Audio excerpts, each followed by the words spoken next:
Hi, I want to talk about this post that I did where I was saying that women should stay away from, I called him Mr. Brokey. And I think some people really believe that just saying that means that you're holding women responsible for the behavior of men because some men have the means and choose not to take care of the children that they help bring into this world. And that's not at all true. First of all, you cannot control anybody's behavior. So there is nobody besides the law that could encourage these men to take care of their children, and that's all. But I do recognize that there is very little peer pressure amongst men to encourage them to do the right thing. And I think that is one of the biggest problems in this community, that there's very little peer pressure on black men to tell them this is what you need to do. There no I've said it 100,000 times, but I didn't say it in this post. I was coming at this post from a different angle because it's just as simple as day. If you're dating somebody who is barely taking care of himself, why would you do that? And the reason why I really posted this is not really for women to say, oh, yeah, I'm not going to date him because he doesn't make enough money in case they get pregnant. Women should be saying that if they're, you know, if they're being physically intimate with men, then they should have some kind of standard for protection of themselves, really. But more than that, I wanted to say this in the face of men that keep telling women, "Oh, you picked a guy who was not financially stable." But at the same time, they turn around and say, "Oh, you a gold digger because you want a man for his money." So I'm saying let's make it very clear and normal for women to consider money always and forever, and get this idea out of your mind that you are going to choose something based on this thing called love. Oh, I love him. Even though he's broke, I love him. I mean, it is always going to be the individual's choice. But to get wrapped up in somebody who can't take care of himself is a bad idea. Who's barely taking care of himself is a bad idea, because that means you're going to be his mommy. So that's what I was talking about. It was not really to tell women to do better at all. It was to fly in the face of the men that say, oh, you're a gold digger if you ask how much money he makes, or you're a gold digger if you want to know what kind of car he drives.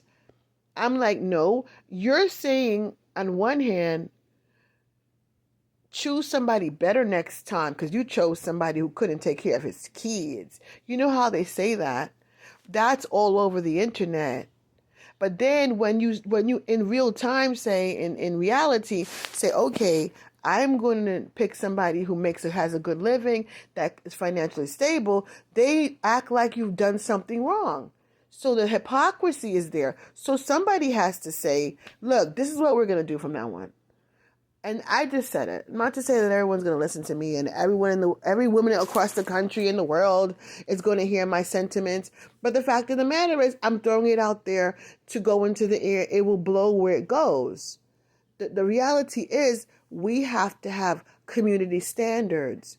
And this is a community standard that is going to potentially save a lot of people, women, a lot of headaches.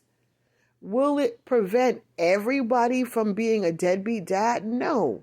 Because just as one woman in the comment section said, the men who have means sometimes don't want to pay. And that's irregardless of their race.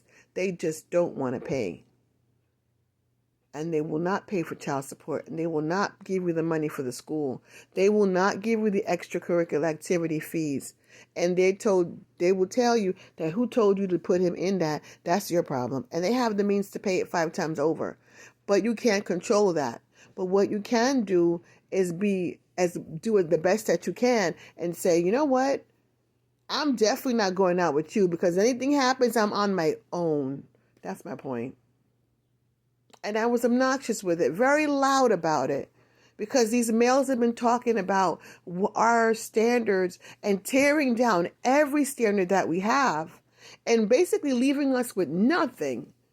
They tore down our standards and said, as a matter of fact, you too fat. As a matter of fact, you're too hard and I need you to be softer. As a matter of fact, you're not even friendly. So instead of them saying, you know what she's saying is correct. I need to ante up. I need to do better, right? For myself, they said, we need to focus on your problem. We don't like you the way you are. While we're on the topic of what we don't like. And that's basically what they did. So I want us to think about and the reality that says stop. That says if you date, and hear me saying stop, but if you date a man with very little means to take care of himself, very low income, you're going to have potentially a baby daddy who's low income. That's the dot I was connecting. I wasn't talking about the men with means who abandon their families, which happens in every culture. That we can't control for. We can't. We can only do the best we can. If you're a Christian, pray about the person that you're dating. Don't just go dating people left and right because he's cute. Don't do that. Take your time and pick somebody. Get on your knees for a few minutes. Bend your head and decide who you're going to be with. Now, I am not guaranteeing you anything. I'm trying to say, how do we try to get the best possible outcome for ourselves? You understand? That's all. How do we stack the deck in our favor? That's all I'm saying. We would love to have men put peer pressure on men and say, you know what? He doesn't pay his child support. I don't hang with him anymore. But they don't do it. But we're going to continue to talk about it. We will talk about it. But in this post, I wasn't talking about that. Because I've talked about that so many times.